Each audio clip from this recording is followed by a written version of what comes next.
वही भारतीय किसान यूनियन के नेता राकेश टिकैत हमारे साथ जुड़ चुके हैं। सर, बहुत बहुत स्वागत है हिंदी खबर पे आपका। धन्यवाद सर, लंबा समय हो गया है जब से आप अपनी मांगों को लेकर अडिग हैं। सर्दी का ये मौसम है, किसान बॉर्डर पर मौजूद है और आज पंजाब बंद का भी आप लोगों ने ऐलान किया है। पंजाब बंद का क्या है, जो संगठन वहां पे बॉर्डर पे है, क्योंकि सरकार नहीं सुन रही है और डल्लेवाल जी अमर अनशन पे है। आज उनको 34-35 दिन हो गए, तो 4 बजे तक उन्होंने आह्वान किया कि पंजाब को बंद रखेंगे। ये भी एक आंदोलन का हिस्सा है। बिल्कुल, देखिए एमएसपी को लेकर और अन्य 13 मांगे आप लोगों की हैं, जिसको लेकर आप लोग अडिग हैं कि सरकार आपकी जब तक मांगे नहीं सुनेगी आप लोग नहीं हटेंगे। एमएसपी गारंटी कानून ये हर किसान का अधिकार है। इसमें 23-24 फसलें हैं। उसमें ये कहा है कि सरकार को जो खरीद करनी है सरकार वो खरीद कर ले, लेकिन व्यापारी अगर व्यापारिक हिसाब से फसलों को खरीदता है तो जो सरकारी भाव है एमएसपी उसके कम पे खरीद न करे। इसलिए एमएसपी गारंटी कानून भारत सरकार बना दे, जिससे पूरे देश के किसानों को उसका लाभ मिल जाएगा। ये एक बड़ी डिमांड है।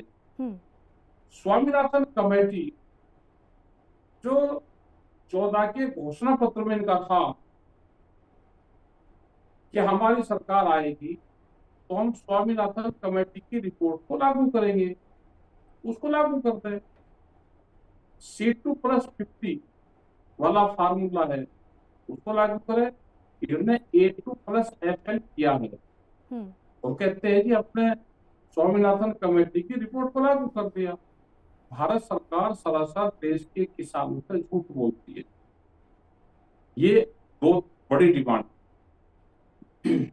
बिल्कुल, देखिए जिस तरीके से हम देख रहे हैं कि आप लोग अपनी मांगों को लेकर के अडिग हैं और हिलने का नाम नहीं ले रहा। आपका कहना है कि जब तक हमारी मांगों को नहीं सुना जाएगा, नहीं माना जाएगा, तब तक हम नहीं हटेंगे।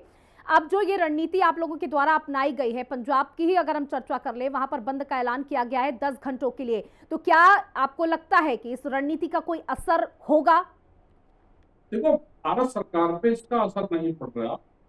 उस आंदोलन से भारत सरकार को फायदा हो रहा है, क्योंकि वो आंदोलन पंजाब में हो रहा।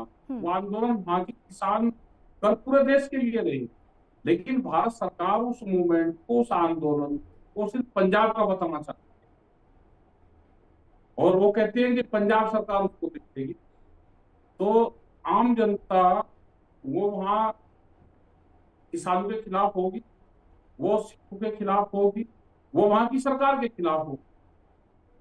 तो इसीलिए भारत सरकार को इस मूवमेंट का फायदा हो रहा है, उसका कोई असर इसका नहीं पड़ रहा जी। और वो चाहती है कि आंदोलन पंजाब में हम बना दें। उसमें लगी हुई है, वे कह रहे हैं कि तो पंजाब में मूवमेंट है, लेकिन है ये भारत सरकार के खिलाफ। जब तक एमएसपी गारंटी कानून नहीं बनेगा फिर लोग वहां से हटेंगे। जो उनकी कमेटी है उससे सरकार बातचीत करे। बिल्कुल, देखिए सरकार के कई प्रतिनिधि कहते हैं कि ये कोई आसान मुद्दा नहीं है, इस पर बैठक होगी, चर्चा की जाएगी और उसके बाद कुछ ना कुछ हल जरूर निकाला जाएगा। और जिस तरीके से किसान सड़कों पर बैठे हैं उससे हल नहीं निकलेगा, ये बातचीत से हल निकलेगा। जब बातचीत तो भारत सरकार ने, जब दिल्ली का आंदोलन चला 22 जनवरी 2021 को सरकार ने बात करी थी। 22, 23 और 24 और 25 आने वाला है, तो 4 साल हो जाएंगे। भारत सरकार ने कोई बातचीत नहीं करी। क्या इस तरह की सरकार देश में चाहिए जो 4 साल तक किसानों से कोई बातचीत ना करे? हम बातचीत करना चाहते हैं, जो खरीद करनी है, जो ग्रेन्स की खरीद करनी है, फसलों की, अनाज क्यों खरीद कर रहे हैं, लेकिन व्यापारी जो सस्ते में खरीद करता है उस पर कानून बना दो। इसमें क्या दिक्कत है? आप बना दो। देखिए सरकार ये भी कहती है कि जो आप पे एमएसपी को लेकर मांग कर रहे हैं और जो आपकी अन्य 13 सूत्री मांगे हैं उसमें थोड़ा सा आपको भी एडजस्ट करना पड़ेगा, यानी नेगोशिएट करना पड़ेगा। हर चीज आपकी इससे नहीं मानी करें जाती, सरकार की भी हम कुछ दिक सीमाएं हैं। जब हम करें पहले भी बात तो करें, टेबल पर तो बैठे। भारत सरकार ने 12 दौर की बातचीत जब आंदोलन चला हुई थी उनसे, लेकिन सिर्फ 3 काले कानूनों से आगे भारत सरकार भी नहीं गई, उसने किसी मुद्दे पर बात नहीं करी कभी। मतलब 13 महीने का आंदोलन चला, सिर्फ 3 काले कानून वापसी हुए हैं, उससे अलग भारत सरकार ने किसी भी इशू पर बात करी नहीं कभी भी। क्या 12 दौर की बातचीत में बात नहीं होनी चाहिए थी? और क्या किसी दूसरे इशू पर बात नहीं होनी चाहिए थी? क्या देश में किसान की जमीन लूट रहे हैं, इंडस्ट्री, कोई एयरपोर्ट, किसी उसके लिए क्या देश में सर्कुलेट नहीं बढ़ना चाहिए जमीन का? जब भूमि अधिग्रहण एक्ट में ये है कि गांव की जमीन अगर अधिग्रहण होगी तो उसका सर्कुलेट का 4 गुना देंगे। क्या 2013 के बाद में देश में महंगाई नहीं बढ़ी? क्या सर्कुलेट नहीं बढ़ना चाहिए? क्या एमपी एमएलए किसी के वो बोनस और वो नहीं बढ़े?